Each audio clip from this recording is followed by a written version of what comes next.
大家好，今天我在家做了一个烤鸡，给你掰个鸡腿看一下，真的超级多汁，这个鸡腿就给你啦。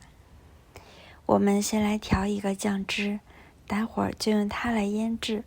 我觉得这个调料还是蛮简单的，搅拌均匀。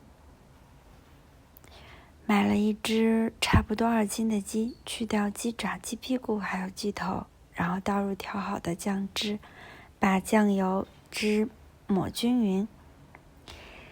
鸡放入保鲜袋里面，这样密封好，放入冰箱冷藏2个小时，过夜就更好入味。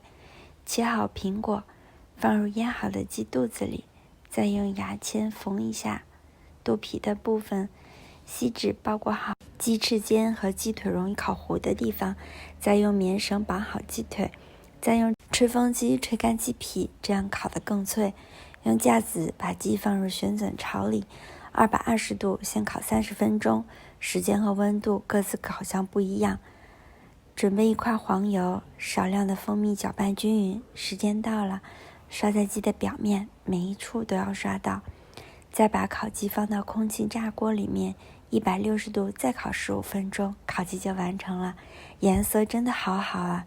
再做一个炸薯角，土豆滚刀切块，放入左边的调味料。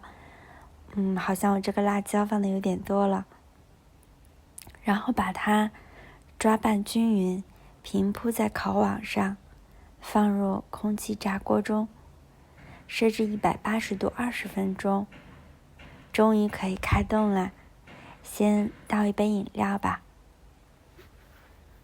你看看这个大鸡腿，眼熟吗？就是我刚才给你的那一个。不好意思，我要先吃了。没想到做烤鸡那么简单，你们也试试吧。咱们下期见。